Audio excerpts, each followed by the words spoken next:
وآخر دعواهم أن الحمد لله رب العالمين. الحمد لله الذي بنعمته تتم الصالحات وبشكره تدوم النعم. اللهم لك الحمد كما ينبغي لجلال وجهك وعظيم سلطانك. اللهم صل وسلم على سيدنا محمد. السلام عليكم ورحمة الله وبركاته. هندي كيسانو أكم جرتنكم فيا isin galateeffachuu dhufe sooshaal miidiyaa irratti pilaatfoormiilee garaagaraa irratti hundi keessanuu waan hamilee namatti horu waan sammuu namaa qalbii namaa gabbisu dhaamsa hawaasaaf tolu dabarsaa turtan waan ta'eef ulfaadha galatooma baarakallahu fiikum rabbi isinirraa jaallatu hundi keessanuu abalu osoo hin jedhin ka waan dhukkuba isinitti ta'e ka garaa keessan keessaa ka mataa keessan keessaa ka guyyaarraa haga ganamaatti ijaan argitan liqimsitanii ofirra qabattanii gaafa immoo wanni xiqqoo isii hamilee nama godhu argame laalaa san hafuurri dhukkubbii isanii tanaan isinirraa laaffatee isinirraa bahu hundi keessanuu rabbiin subhaanahu wa ta'ala saba kanas biyya tanas hawaasa kanas waan toltuu ta'een akka gabbisu hawwaa ulfaadhaa isiniin jechuu barbaada. Haala gabaabaadhaan barnoonni barbaachisaadha. Biyyi takka guddachuu kan dandeettu hawaasni tokko gabrummaa jalaa bayuu kan danda'u yoo barnoota qabaate qofa. Zaman amma keessa jirru kana keessatti barnoonni murteessaadha.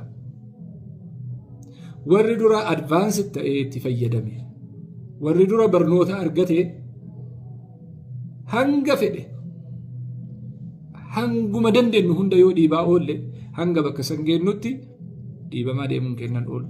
Maaliif jalqaba argate waan ta'eef, carraatti fayyadame waan ta'eef.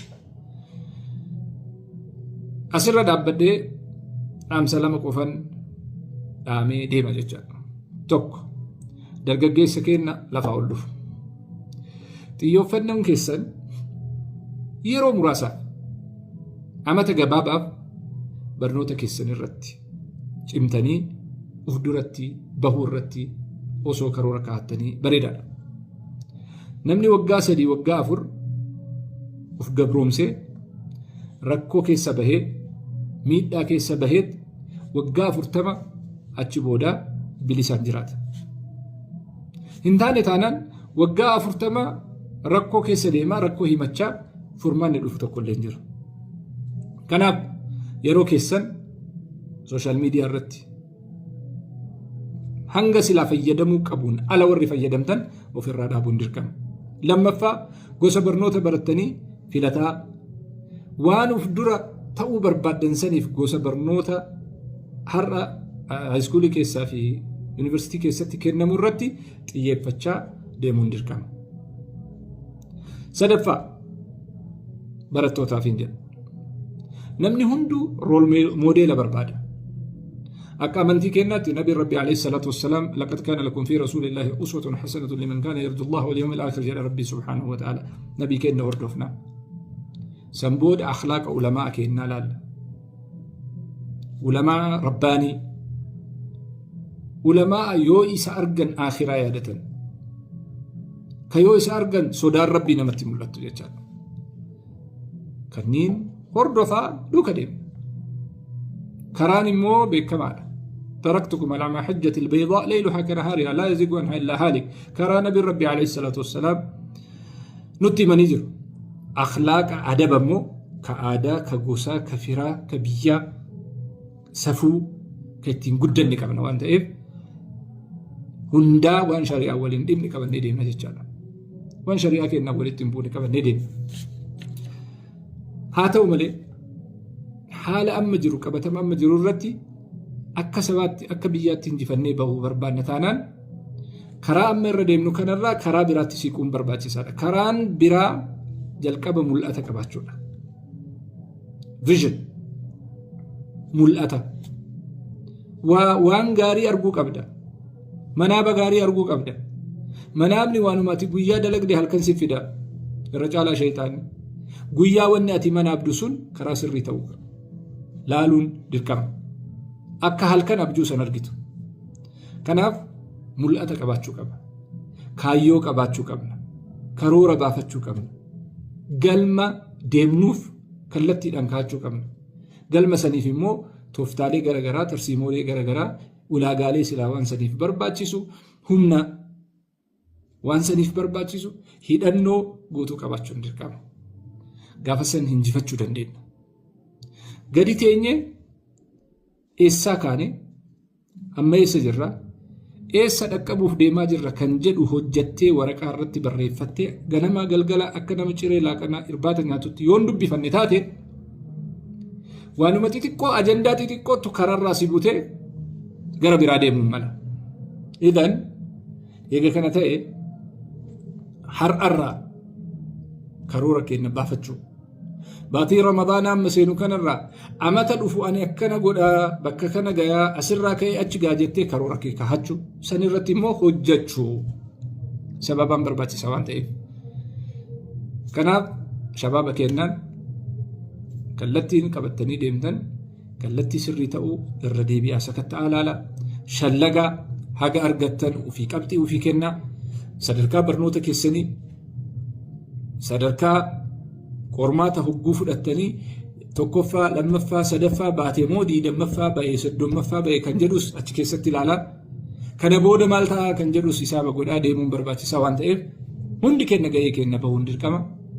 Gahee baanu kana irratti barnoonni baratamu kun kan hawaasa tajaajilu, kan uummata fayyadu, kan saba kana mataa isaa ol qabachiisu akka ta'u isinii hawwaa. Hundi kennaa wanni barannuuf mataa keenya fayyaduuf, maatii keenya ittiin gargaaruuf, hawaasa keenya immoo ittiin tajaajiluuf, biyya teenya ittiin kunuunfachuuf, ittiin eeggachuuf baratama waan ta'eef karaa hundaanuu hawaasa cimaa, diinagdeen cime, hawaasummaan cime, beekumsaan cime, hubannoo qabu, hawaasa qaroomaa akka baafannu hundi keenya waan qabnuun bakka jirruun mana barumsaatti qajeeluun dirqama. Barachuun qaroomuudha malee akka jedhamu san waan hin ta'in barachuun qaroomuudha. Barnoonni immoo hubannoodha. Hubannoon immoo hojiitti nama geessa. Hundi keessanuu ulfaadha. Hundi keessanuu abboon, hawwan, obboleeyyan, obboleettiin, shamarran, ijoolleen hunduu ka caalimaas ka du'aayii godhaa jirtus hundi keessanuu wanni dhaamsa kana dabarsuu bitaa mirgaan irratti hirmaachuu bira ga'e madaa qabna waan ta'eef bakka san cabsinee darbuu keenya argisiisuuf waan ta'eef dhagaa nutti darbamu hunda mana ittiin haa ijaarrannu, muka nu jala gannaqan hunda garii utubaa garii dagalee haa godhannu. Manni keenya yeroo hundaa rakkoolee dhufan hunda isaanii akka carraatti itti fayyadamee hawaasa kana kan tajaajilu akka ta'uuf hundi keenya haa carraaqnu. Waan hamilee natti hortaniif hundi keessanuu ulfaadhaa. Gaafa biraa yoo karaarra wal argine dhaabi jettanii walii dhaabne saayishaggar waraa jaalle waliin jennee wal ceesisna. Baarakallahu fiikum. Baay'ee isin galatoomfadha. Bakka akkaataa fi haala ani yaadiniin hamilee guddaa kana boodas bakka barsiisuu fi bakka baradhuttis wanni hedduun waan naafuuf waan hedduu san booda ammoo deebinee walitti deebina waan ta'eef inshaallah goolabbii milkiitiin sadarkaa biraatiin barnoota biraatiin waan addaatiin inshaallah yeroo gabaabaa booda ammoo walitti deebina. Assalaamu alaikum warahmatullahi wabarakaatuh.